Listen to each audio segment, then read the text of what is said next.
Lorsque vous utilisez un input box seul, comme dans le tuto précédent, l'information est stockée nulle part.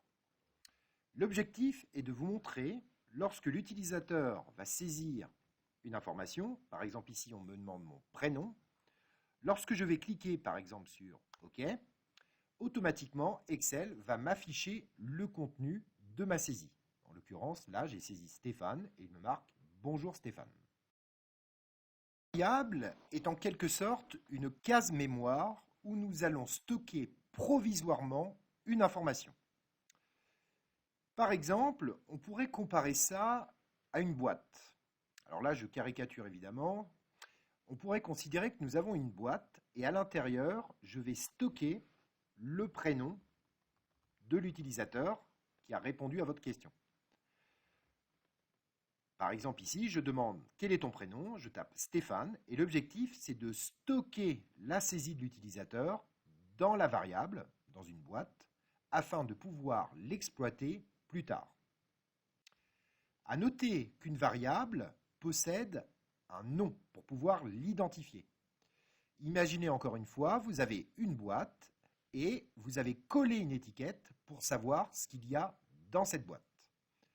Et lorsque vous aurez besoin d'afficher le contenu de cette boîte, nous allons donc utiliser par exemple la commande msgbox et nous allons dire en VBA, va chercher dans cette boîte, qui s'appelle par exemple prénom, ce qu'il y a à l'intérieur et affiche son contenu. Comme je vous l'ai dit précédemment, une variable va donc contenir une information. Elle va avoir une étiquette, donc il va falloir lui donner un nom à votre variable. Et très important, nous allons indiquer au VBA quel type d'information nous allons mettre dans cette boîte. Est-ce que ça va être du texte? Est-ce que ça va être un nombre entier? Est-ce que ça va être un format monétaire, etc. Donc c'est exactement comme les cellules Excel.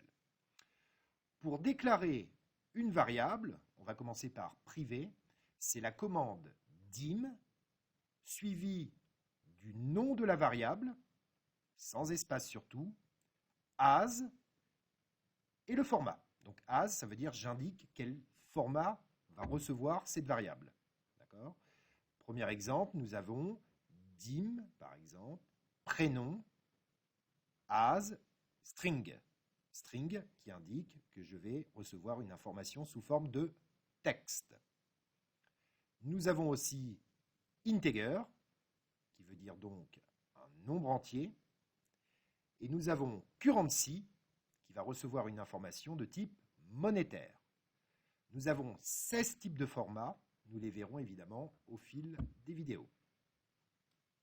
Premier exemple, nous allons demander deux informations à l'utilisateur. Nous allons lui demander son prénom, puis son âge. Ces deux informations, je vais devoir donc les stocker dans deux variables. Donc la première chose qu'il va falloir faire, c'est créer vos variables. Encore une image, c'est comme si je crée deux cartons et dessus je vais mettre deux étiquettes donc sur chaque carton afin de savoir ce que j'ai mis dans le carton. Je crée donc ma variable dim, espace, à noter que majuscule, minuscule, aucune importance, suivi du nom de la variable. Par exemple, prénom, évitez les accents, ça évite les problèmes plus tard, et surtout pas d'espace dans le nom des variables. Et évitez surtout pas les caractères spéciaux. Ensuite, je vais lui indiquer le format, donc as string, puisque c'est du texte.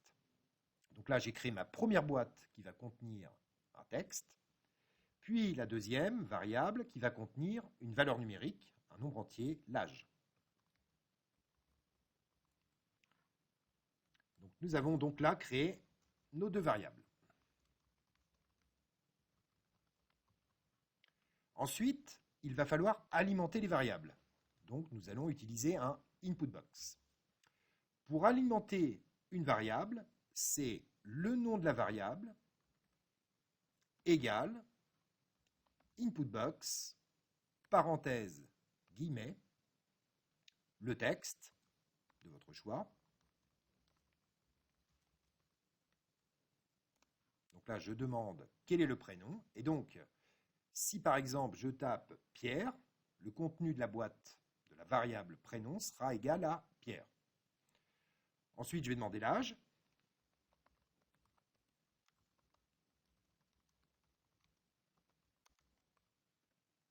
Donc là, nous avons donc posé deux questions.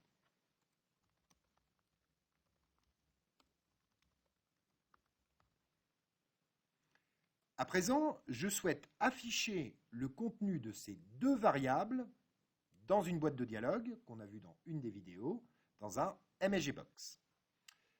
J'affiche donc le résultat, donc le contenu des variables, dans un MSGBox. La commande, c'est MSGBox, guillemets pour mettre un texte, par exemple bonjour, espace, guillemets. Alors j'ai mis un espace à droite du R tout simplement pour pas qu'il me colle le prénom à bonjour. Imaginons bonjour Stéphane en un seul mot.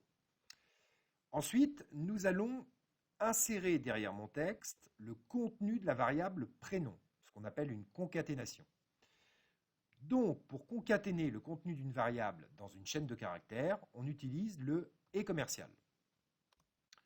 Ensuite, on met le nom de la variable, prénom.